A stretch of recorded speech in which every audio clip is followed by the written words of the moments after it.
കോഴിക്കോട് ബേപ്പൂരിൽ കൂട്ടുകാരുടെ വീട്ടിൽ അവധിക്കെത്തി 36 പവൻ സ്വർണവുമായി കടന്ന ആന്ധ്ര സ്വദേശിനി പിടിയിൽ. സ്വർണം പണയം വെച്ച പണവുമായി വിദേശത്തിറക്കം കറങ്ങി നടന്ന PG വിദ്യാർത്ഥിനിയാണ് പിടിയിലായത്. മാസങ്ങൾ നീണ്ട അന്വേഷണത്തിനൊടുവിലാണ് പ്രതിയെ ബേപ്പൂർ പോലീസ് പിടികൂടിയത്. ബേപ്പൂർ സ്വദേശിയായ ഗായത്രിയോടൊപ്പം ബംഗളൂരു സുരാനയിൽ ബിരുദാനന്തര ബിരുദത്തിന് പഠിക്കുകയായിരുന്നു വിജയവാഡ സ്വദേശിനിയായ സൗജന്യ. ജൂലൈ 17-ന് ഇരുവരും ബേപ്പൂരിലെ ഗായത്രിയുടെ വീട്ടിലെത്തി.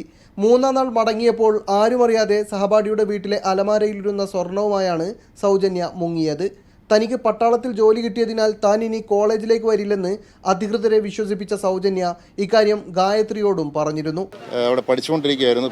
പിന്നീട് മിലിറ്ററിയിൽ സെലക്ഷൻ കിട്ടിയെന്ന് പറഞ്ഞുകൊണ്ട് ആ പഠിച്ചിരുന്ന സ്ഥാപനത്തിൽ നിന്ന് മാറുകയും പിന്നീട് ടാൻസാനിയ, ആഫ്രിക്കൻ രാജ്യമായ ടാൻസാനിയയിൽ പോവുകയൊക്കെ ചെയ്തു. അതിനുശേഷം നാട്ടിൽ വന്ന് വഡോദരയിൽ വന്നപ്പോഴാണ് പ്രതി അവിടെ ഉണ്ടെന്ന് അറിയുകയും നമ്മൾ ഇന്നലെ അവിടെ ആളിനെ വിട്ട് അന്വേഷിച്ച് മെയ് 17-ാം തീയതിയും ഇവിടെ വന്നിരുന്നു. അന്ന് കുറച്ച് സ്വർണം കൊണ്ടുപോയി. ജൂലൈയിലും വന്നിരുന്നു.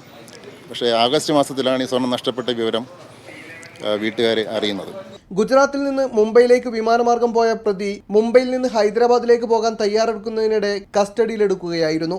ഗുജറാത്തിലും മുംബൈയിലും സൗജന്യക്കായി പോലീസ് നിലയുറപ്പിച്ചിരുന്നു. അവശേഷിച്ച സ്വർണം എവിടെയെന്ന് കണ്ടെത്തുന്നതിനായി പ്രതിയെ ചോദ്യം ചെയ്തു വരികയാണ്. മീഡിയ 1 കോഴിക്കോട്.